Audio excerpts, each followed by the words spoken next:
Nabi SAW kembali bertanya kepada Rabi'ah bin Ka'ab, "Au ghaira dzalika?" Oke. Engkau meminta mendampingiku di surga. Ada lagi tidak permintaan? Allahu Akbar. Oke, itu poin.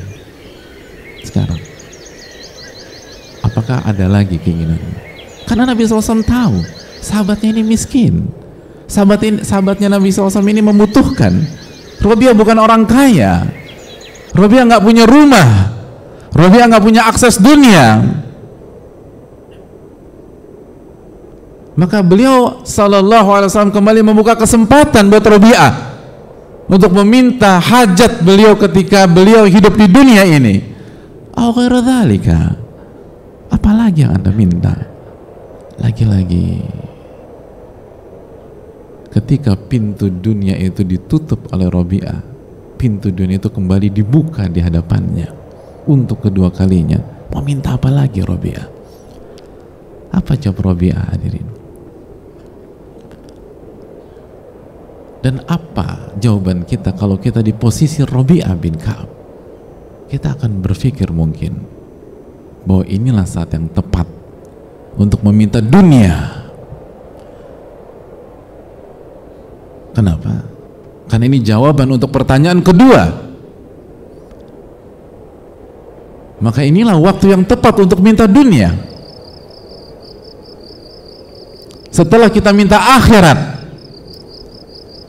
maka saatnya kita minta dunia. Lalu apa jawaban dari Rabi'ah, hadirin? Beliau mengatakan, huwa dzak, ya Rasulullah, hanya itu yang saya inginkan, gak ada permintaan lagi. Allah, gak ada permintaan, gak ada permintaan. Saya hanya minta itu. Saya hanya minta bisa mendampingimu di surga. Sallallahu alaihi wasallam. Sosok yang ditanya dalam kondisi lapar, sosok yang ditanya dalam kondisi tidak punya rumah, sosok yang ditanya ketika tidak ada pekerjaan tetap, sosok yang ditanya ketika tidak ada dana pensiun. Aw ghairu dzalika? Ada lagi nggak yang kau mau? Gak ada ya Rasulullah SAW. Hanya itu yang saya mau. Allahu Akbar. Lalu Nabi SAW menutup dengan mengatakan, fa'inni ala nafsika bi kathrati sujud.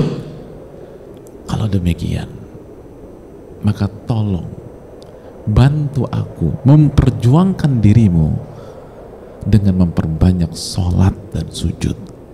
Kalau engkau memang ingin berdampingan dengan aku, tolong support dalam memperjuangkan dirimu dengan memperbanyak sholat dan sujud kepada Allah Tabaraka wa Ta'ala. Nabi SAW mengatakan engkau mendapatkan, tapi Nabi SAW meminta beliau berjuang. Hadirin, kalau sosok seperti ini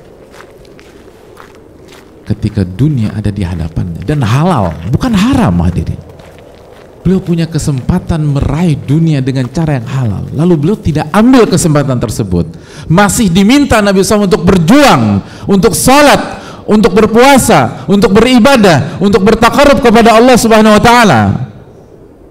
Lalu bagaimana dengan kita setelah kita mendengar cerita singkat di atas? Masihkah kita tenggelam dalam angan-angan kosong kita tanpa ada upaya, tanpa ada usaha? Kita ingin masuk surga, tapi mana perjuangan kita untuk masuk surga? Kita ingin terbebas dari api neraka, tapi mana perjuangan kita untuk menjauhi api neraka?